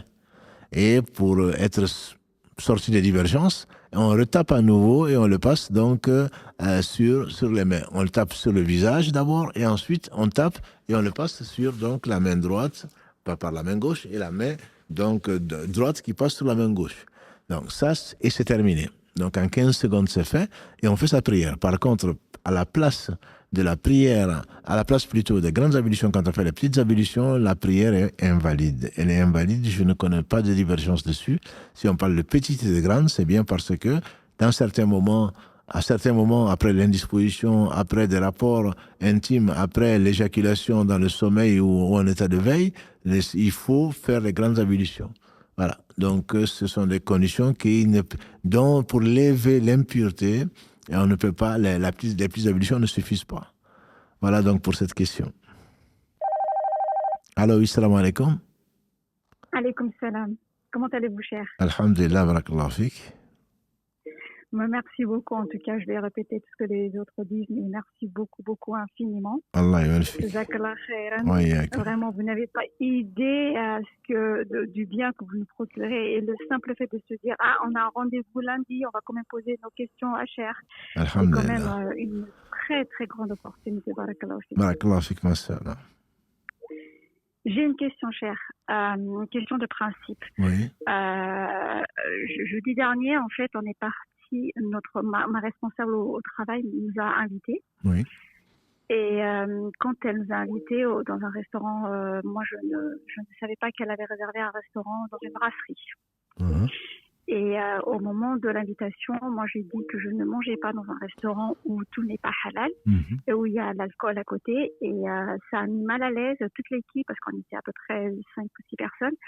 Et moi toute l'équipe était très enthousiaste de manger dans une brasserie, dans un restaurant gastronomique. Et moi, j'arrive comme une fleur et je dis non, moi, je mange pas. Après, j'ai vraiment insisté à ce que les autres partent sans moi et que ça ne me faisait absolument rien du tout.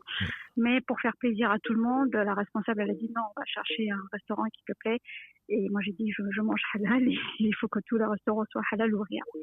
Et donc, du coup, finalement, on est parti manger dans un petit restaurant, mais je voyais qu'il y avait le mal-être qui s'est installé. Et moi, le doute m'a pris et je me suis dit peut-être que j'aurais dû laisser, ou peut-être que j'aurais, enfin voilà, j'ai douté. Mais sachant que de principe, j'avais raison.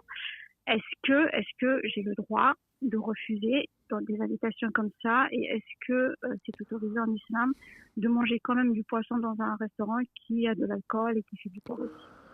Alors, c'est une question dont je pense que tu as la réponse. C'est mieux vaut éviter quand tu as un doute. Le prophète sallam dit abandonne ce qui te met dans un doute pour ceux qui ne t'y mettent pas. Après, c'est la sagesse, et si on te promet que c'est un restaurant où il n'y a rien, tu n'as pas de péché dedans.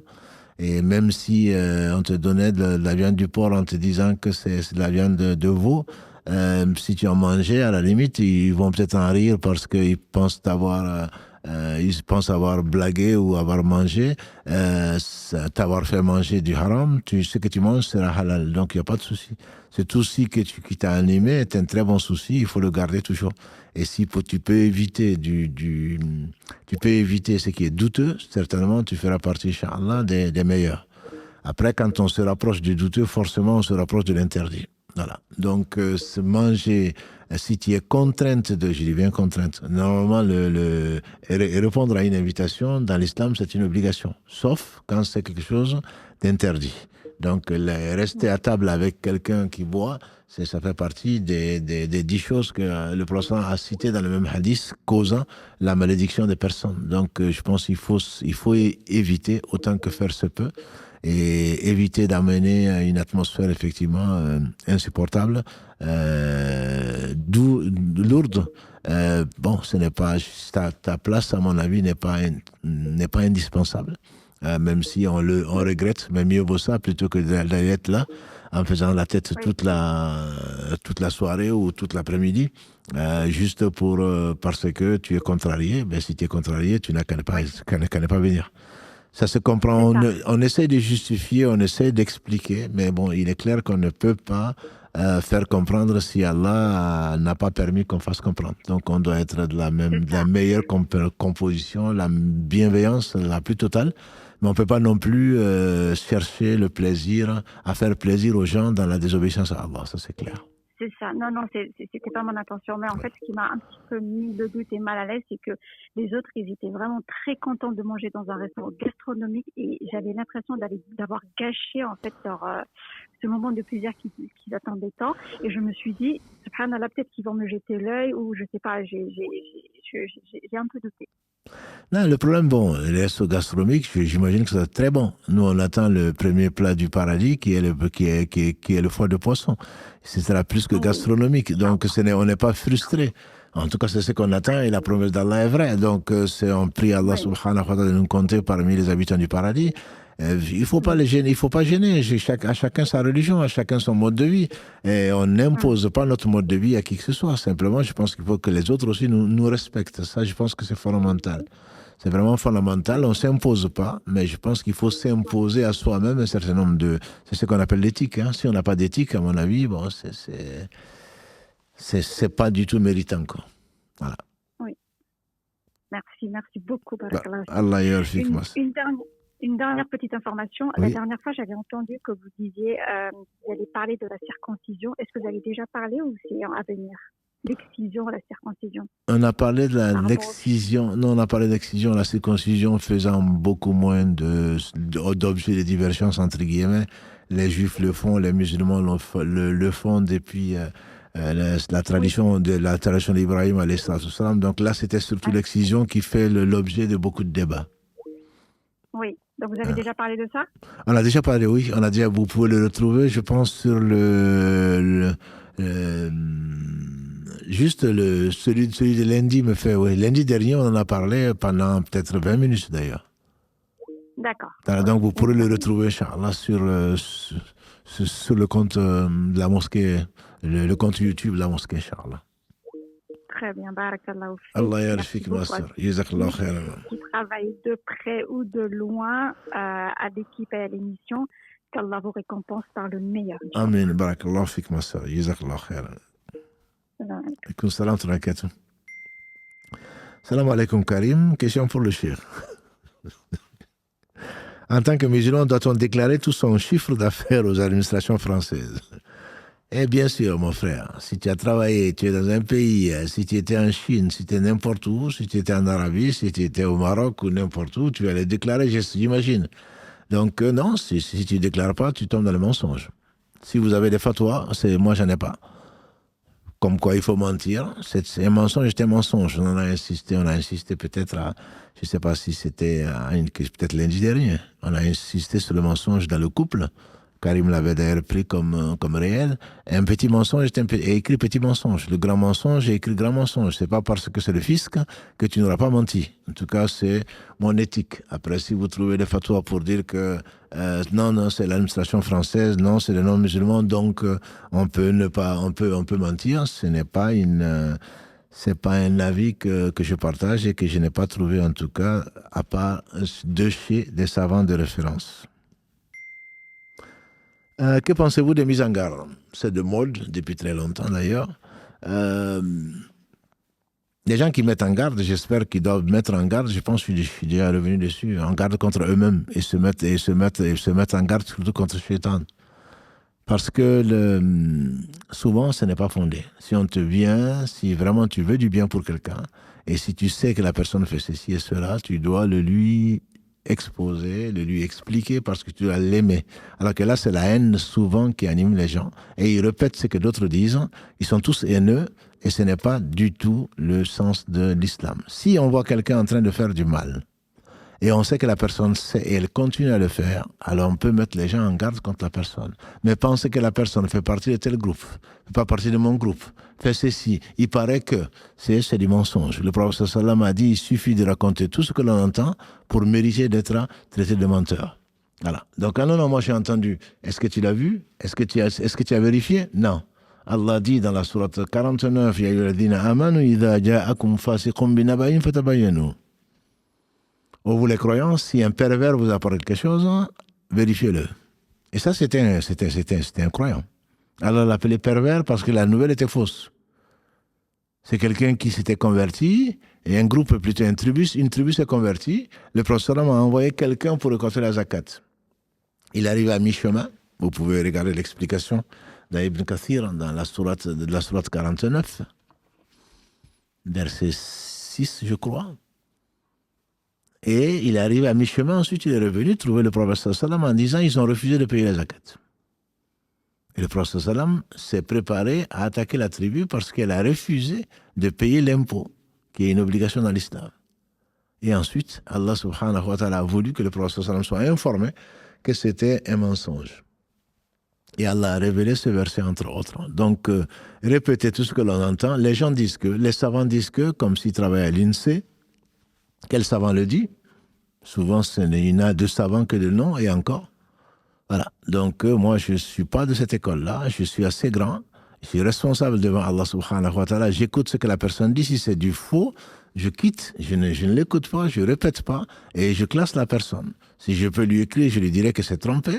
Et si je ne peux pas lui écrire, au moins, je n'écoute pas la personne, je ne la recommande pas. Mais de la mettre en garde comme mettre en garde tout un chacun contre ce que la personne dit, je ne le fais pas. On m'envoie souvent, je reçois beaucoup de messages. J'imagine que les gens le reçoivent aussi contre moi.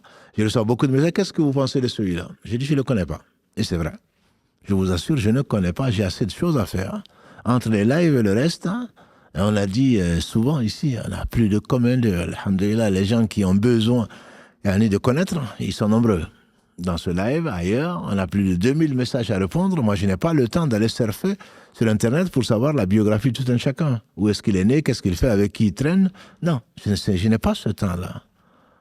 Et qu'est-ce que vous pensez de telle personne? Je n'ai pas le temps. Je ne suis pas là pour le juger. Moi, j'ai autre chose à faire. Tu me poses une question à laquelle je peux répondre, je te réponds. Je ne peux pas répondre, je ne peux pas répondre. Et sinon, tu me laisses tranquille, tu me laisses travailler, et tu me laisses m'occuper des affaires des musulmans. Voilà. Donc, les mises en garde, ce n'est pas mon école, ce n'est pas ma tasse de thé, comme vous avez pu le constater. Allô, salam alaikum. Alaikum salam, cher. Merci beaucoup d'avoir pris mon appel. Allah en fait, j'ai une question. Oui. Donc, ma question, c'est de savoir, en fait, chez moi, j'ai les applications pour regarder la Qibla. Oui. Donc, j'ai deux applications parce que ça déconne à chaque fois. Oui. Donc, le matin, j'ai une direction. Et dans l'après-midi, j'ai une autre direction. Et le soir, j'ai une autre direction. Ah bon? Donc, j'appelais pour savoir si c'est normal et comment faire pour savoir. Parce qu'en fait, la mosquée à côté, quand je sors de chez moi, je n'arrive pas à savoir dans quel sens chez moi, en fait, se situe par rapport à la mosquée. Non, c'est sûrement pas normal. C'est pas normal. C'est pas du tout normal. Normalement, les applications, il faudrait en changer. Il y a une application sans faire de publicité qui s'appelle Qibla. Et il y en a d'autres. Je pense qu'il faut changer d'application. Et il se peut aussi qu'en en regardant l'application, si c'est en tout cas une boussole, il faudrait qu'elle soit au moins à 50 centimètres de tout ce qui est fer. Parce que ça peut attirer, ça peut complètement. Donc, vérifie au moins que tu n'es pas à côté d'une table ou d'une chaise ou des meubles qui contiennent du fer, donc qui vont certainement fausser donc l'orientation géographique. Vérifie ça. Mais sinon, tu changes d'application. Voilà. Donc, fais attention. C'est peut-être pour ça que une fois c'est à droite, une fois c'est à gauche. Mais non, c'est pas normal. Voilà. Mais par contre, la prière qui est faite, alhamdoulilah, il n'y a pas de souci, elle est valide. Puisque tu as cherché, même si tu t'es trompé, tu as cherché, là, il n'y a pas de problème, Inch'Allah. Par contre, mais essaye de voir et d'éviter les objets donc, qui contiennent du fer. Ok, parfait. Merci beaucoup. Allah Merci beaucoup pour ce que vous faites pour nous. Allah Bonne journée et bon courage pour la suite. Barakallahu fik, ma soeur. Merci beaucoup. Salam alaikum. Salam alaikum wa rahmatullahi wa barakatuh. Si je vends un bien, dois-je soucier de cet argent de la vente que je vais recevoir si la personne l'a gagné de manière licite, illicite ou à crédit? Non, tu n'as pas à te soucier de l'origine de cet argent-là, sauf si tu sais que la personne est un arnaqueur, c'est quelqu'un qui vole, c'est quelqu'un qui vend de la drogue, qui a de l'argent interdit. Sinon, tu n'as pas. Ce qui n'est pas permis, c'est quand tu vends un bien, par exemple, que les personnes te demandent « Donne-moi une attestation pour que j'aille à la banque faire un crédit pour acheter ton bien immobilier, par exemple. » Là, ce n'est pas permis parce que tu l'aides à faire du riba.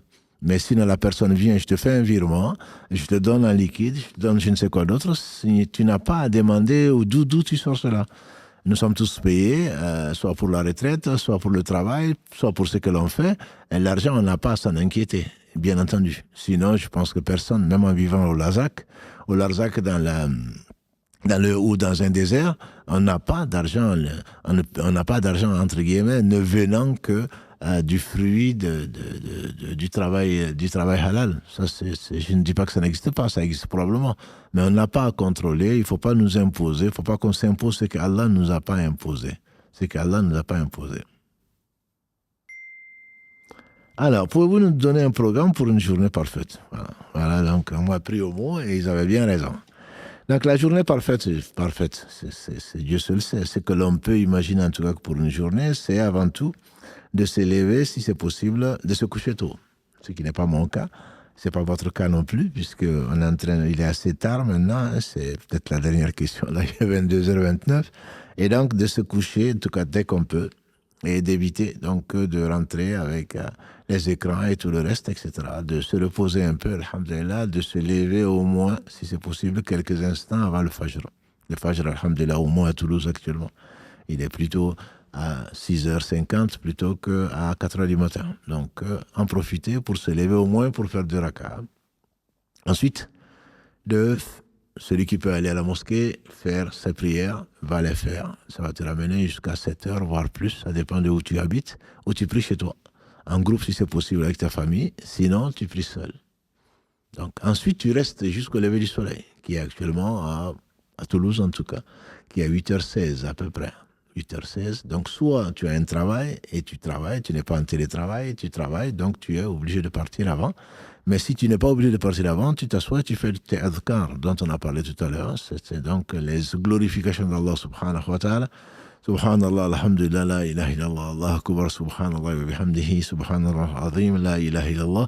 Donc tout ce qui a été enseigné que tu peux faire jusqu'au lever du soleil, 8h20, je ne vais pas le détailler plus, 8h20. Et ensuite, donc, tu attends jusqu'à ce que le soleil se lève bien, minimum 20 minutes après le lever du soleil. Tu fais 2 rak'ahs et tu viens ma soeur ou mon frère, tu viens de bénéficier d'une prière, d'un hajj et d'une umrah complète. Bien sûr, si tu ne travailles pas avant 9h. Et donc, tu as à 8h40, tu viens, sans le savoir, de bénéficier d'un hajj et d'une umrah complète. Et tu ne seras pas dessus au jour du jugement dernier. Ensuite, tu vas vaquer, tu vas prendre un petit déjeuner. Ça, c'est un jour, on dirait un samedi ou un dimanche. Sinon, tu es au travail, tu as pris un petit déjeuner, tu continues à travailler. Mais tout en travaillant, il ne faut pas oublier Allah. Le prophète sallam disait « Astaghfirullah wa atubu ilayh ». Astaghfirullah wa atubu ilayh. On dit que dans la même assemblée, il le disait, on ne pouvait même pas le compter. Disait Anas. Et les meilleurs d'entre nous, dont des savants contemporains, des élèves ou des gens qui ont assisté à leur séance, à laquelle ils sont en train d'enseigner, n'arrêtaient pas de se rappeler Allah, de demander pardon. Donc ça, c'est vraiment le dhikr. C'est lui qui doit t'accompagner tant que tu penses à Allah subhanahu wa ta'ala. Ce n'est pas parce que tu travailles, quel que soit le travail, qu'il soit manuel, qu'il soit intellectuel, prends une pause, pas forcément de 5 minutes. Au moins que tu réalises que tu as envie grâce à Allah, que tu as mangé, que tu as à boire, que d'autres ne sont pas dans ces conditions, quand elles reviennent en aide, etc., etc. Au moins ça. Tu te rappelles Allah, tu le remercies, parce que tu es dans une situation de privilégié. Tu continues un travail, quel que soit le travail que tu fais. Donc, tu arrêtes à midi ou autour de midi, et c'est l'heure du dahr. Donc, tu t'y prépares et tu dois absolument faire la prière à l'heure. Si tu es indisposé, le problème ne se pose pas. Tu en profites, alhamdulillah, pour faire du dhikr. Que ça peut être le live en replay, ça peut être subhanallah, alhamdulillah, ça peut être juste te reposer, faire une sieste avec l'intention de mieux prier le soir ou autre chose. Parce que rien qu'avec l'intention de se reposer pour pouvoir mieux adorer Allah, c'est considéré quand même comme une adoration. Actuellement, nous, on est en hiver dans l'hémisphère nord. Dans l'hémisphère sud, je sais qu'ils sont en été, donc c'est différent. Le temps est très très court. Tu n'as pas fini le dohr que tu dois travailler, mais tu fais ton dohr, c'est certainement la meilleure occupation que tu vas faire, puisque c'est le meilleur acte que Allah subhanahu wa ta'ala aime de ce que tu auras fait. Tu te rappelles Allah, tu fais du dhikr, et ensuite tu recommences à travailler, entre guillemets, et tu ne restes pas. Sinon, tu lis un peu le Coran, après le dohr, tes 33 fois, n'oublie pas, alhamdulillah, subhanallah, la ilaha illallah, subhanallah, alhamdulillah, la ilaha illallah, Allah akbar, 25 fois. Donc ça te fait les 100, ou alors tu 25 fois, donc les 100 fois, ou alors subhanallah, alhamdulillah, subhanallah 33, alhamdulillah 33, Allah akbar 33, et la 34e fois, la ilaha illallah, ou la 34e fois, Allah akbar, ça te fait aussi 100. Il y a 4 façons après la prière de le faire. Tu fais les nawafil, et ça, je vous le recommande. Bon, nous, on le fera, Inch'Allah, peut-être ce dimanche-là, rappel des rawatib, ce que faisait le prophète sallallahu alayhi wa sallam. Parce que la prière est là. Si tu as vraiment le temps, il faut faire les 2 raka'ah avant le fajr. Avant le fajr, après l'entrée du fajr, bien sûr. 4 raka'ah avant le dahr. Et tu peux le faire à la mosquée, c'est encore mieux. Et ensuite, après le dahr, 2 raka'ah. Et si tu en faisais 4, ce serait encore mieux. Après le maghrib, c'est 2 raka'ah. Après le isha, c'est 2 raka'ah. Donc ça, ce sont des choses, et tu dois t'imposer un minimum de réciter 100 versets dans la nuit, ou au moins, si tu ne peux pas dans la nuit, de le faire par jour. Donc il faut être l'ami du Coran, il faut se rappeler le Coran, il faut le lire, ou au moins il faut le réciter. Et bon, Inch'Allah, si vous voulez un programme plus détaillé, on pourra rentrer dans ce détail. Mais il faut se les imposer. Comme l'a dit le prophète sallallahu alayhi wa sallam, ce qu'Allah aime le plus, c'est ce qui dure, même si c'est peu. Il ne s'agit pas de commencer avec 24 raka'ah avant le dahr, tu n'auras pas à travailler, tu vas être fatigué. Non, et tu commences par 4 raka'ah, ou même 2 raka'ah avant le dahr, 2 raka'ah après le dahr, par exemple. Mais le fajr et le witr, c'est-à-dire l'impair du soir, le prophète le faisait même sur sa chamelle. Par conséquent, il faudrait t'imposer les choses, et il priait 11 ou 13 raka'ah, et elles étaient belles, elles étaient longues. Toi, je ne te demande pas de commencer ce soir avec 13 raka'ah, et ensuite tu dors sans faire le isha. Non. Et le isha, le meilleur moment, c'est minuit, à la moitié de la nuit plutôt. Voilà, donc si tu peux le faire à la mosquée, ce sera un peu tôt, parce qu'actuellement, il rentre à 18h40, ici en tout cas à Toulouse. Mais si tu peux le faire à 20h comme nous on le fait, c'est mieux. Si tu peux le faire à 21h, parce que tu n'as pas pu le faire à la mosquée, c'est encore mieux. Si tu peux attendre jusqu'après ce live-là, tu es encore en forme, alhamdulillah, de le faire à 23h, c'est encore mieux, surtout pour nos sœurs qui viennent par la mosquée, parce qu'ils n'attendent que ça. Tout le temps qu'on attend pour faire une prière, à l'heure bien sûr, une prière dans le temps imparti, est considérée comme si on était en prière. Voilà, c'est pas la peine de se précipiter pour faire une prière et on n'a même pas fini, on n'est pas dans la prière, on n'a même pas fini qu'on se précipite pour faire d'autres choses moins importantes, notamment les réseaux sociaux, ou alors une série de films, ou un débat, comme me disait un frère tout à l'heure, un débat politique sur ceci et cela, c'est ton choix. Mais tu vas le regretter au jour du jugement dernier de n'avoir pas profité de sa vie. Mais bon, l'affaire est longue, elle n'est pas préparée non plus. Alhamdulillah, j'espère que ça inspirera plus d'un. Inch'Allah ta'ala. Allô, dernier appel. Salam alaikum. Salam alaikum. Alaikum salam wa rahmatullah. Je tenais à vous remercier pour tout le travail que vous fournissez. Ça nous aide énormément à apprendre notre religion, alhamdulillah. Qu'Allah vous préserve, vous et vos proches, ainsi que toute votre équipe. Ma question concerne la zakat. Oui. En fait, ma mère m'a fait un dépôt, c'est pas un prêt, hein, c'est vraiment un dépôt. Elle m'a demandé de lui garder une certaine somme assez importante, parce que elle a des soucis avec mon père, avec qui elle a divorcé.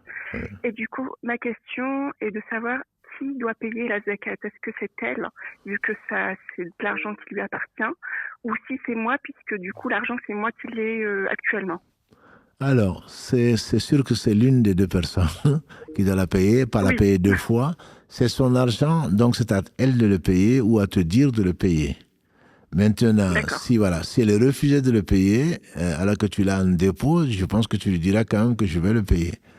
Maman, peut-être que tu as oublié, il y a de la zakat, même si c'est prévu pour un grand projet, même un projet d'adoration, n'empêche, c'est quand même imposable. Donc, soit c'est elle qui le sort de son argent, soit elle te dit, ma fille, c'est le haoul, sors la zakat. Mais il faudrait que tu participes au moins, que tu aies la récompense de lui rappeler ou de dire, maman, c'est pas la peine de le sortir, c'est moi qui vais le sortir de ton argent, et tant mieux. Dans tous les cas, il faudrait que l'une des deux sorte la zakat dessus.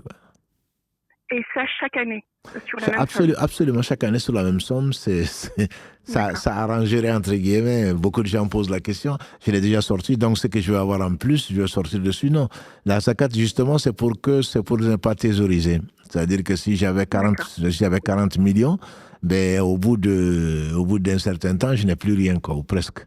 Voilà, c'est à prendre toujours le 40e, mais au bout de 10 ans, je pense, il ne va pas rester grand-chose, quoi. Voilà, donc c'est au bout de 40 ans plus tôt, il ne va pas rester grand-chose. Donc il faut investir dans l'islam. Si on n'investit pas, ben, les pauvres et les démunis ont des droits sur cet argent-là. Absolument, c'est chaque année. Tout à fait. Barakallahu fik. Merci encore une fois pour tout ce que vous nous apportez. Avec plaisir. Qu'Allah vous préserve et vous récompense avec le meilleur ici-bas et dans l'au-delà. Vous aussi, barakallahu fiki. Jazakallahu khairan. Salam alaikum. Wa alaykum salam wa rahmatullahi wa barakatuh. Karim. Voilà. Donc, on va prendre, Inch'Allah, quelques questions écrites. Donc, c'était la dernière. Et qu'Allah bénisse nos sœurs et nos frères très bienveillants qui prient pour nous, et pour leurs parents, et pour vous également. Donc, on va prendre quelques questions, Inch'Allah, rapidement, qui sont, si possible, qu'on puisse répondre assez rapidement aussi. Parce qu'il y en a beaucoup sur la prière. En particulier, comment peut-on penser à Allah pendant la prière alors qu'on ne peut pas l'imaginer? On n'a pas pensé à Allah. Allah dit dans la sourate 42, verset 11, rien ne lui ressemble. Il est celui qui voit parfaitement, qui entend parfaitement. La prière n'est pas là pour ça. La prière est là, on sait que Allah est en train de nous parler dans la Fatiha. Et quand on dit Alhamdulillahi Rabbil Alamin, on sait qu'Allah entend parfaitement, Allah nous répond, mon serviteur m'a loué.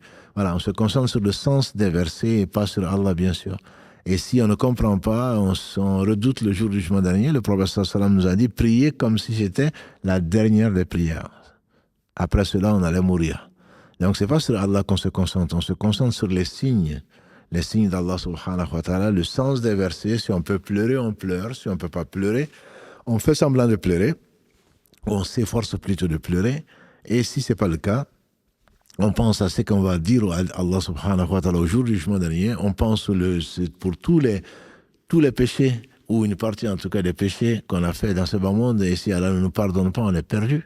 Voilà, donc c'est avec cet esprit qu'on arrive à se concentrer sur l'essentiel, et pas plutôt continuer donc à philosopher ou à rêver. Ça, c'est une partie de la prière où on n'aura pas grand-chose. À quel moment lire la sourate Al-Kahf le vendredi? Le prophète sallam a dit que celui qui lit la sourate Al-Kahf, donc la sourate 18, la caverne, d'un vendredi à un vendredi, donc sera illuminé, son cœur sera illuminé, il ne va pas mourir. Le cœur ne va pas mourir, j'entends. Donc, par conséquent, on peut le vendredi, le général, c'est depuis le maghrib du jeudi soir, ou le maghrib du vendredi, puisque chez les Arabes, la nuit précède le jour, donc depuis jeudi soir avec le maghrib jusqu'au maghrib du vendredi. Après, il est conseillé par certains savants contemporains de le faire entre le lever du soleil, donc après le lever du soleil et avant le maghrib. Et certains conseillent encore plus de le faire à un moment où les invocations, les adorations sont particulièrement récompensées. Le vendredi, à un moment où quand on fait les invocations, Allah l'accepte. Certains l'ont mis après l'Asr. Mais c'est un risque de mettre après l'Asr, parce qu'entre l'Asr et le Maghreb actuellement en Europe, c'est 2 heures peut-être. Si on a été empêché par un oui pour un non, on ne pourra pas le faire. Donc, dès qu'on peut le faire, il n'y a pas de moment précis où il faut le lire. Il faut le lire le vendredi, il a dit. Donc, ne rendons pas une chose large, ne la rendons pas restreinte. Donc, dès qu'on peut, on peut le faire. Celui qui connaît chacun son programme, il faut le mettre dans son programme, de préférence, en tout cas je conseillerais, avant la prière du vendredi, pour que si on n'a pas pu le faire, on puisse le faire après la prière du vendredi, en tout cas avant le coucher du soleil. Et on n'est pas obligé non plus, pas une question qui a été posée, mais qui nous concerne, on n'est pas obligé, ça prend 20 minutes à peu près. Pour celui qui la connaît, ça prend 20 minutes pour réciter, et on n'est pas obligé de tout réciter en même temps. On peut réciter par 5 minutes, ça fait 4 fois, on peut le faire en 2 fois, 10 minutes, on peut le faire en 3 fois. Voilà, donc ce n'est pas une obligation de lire d'un seul trait.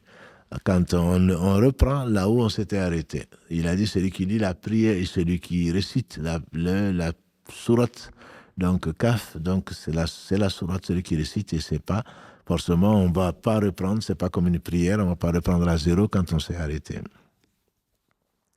Ensuite, quand on est en déplacement, doit-on systématiquement faire la doha du voyageur? Non, tu n'es pas obligé de le faire.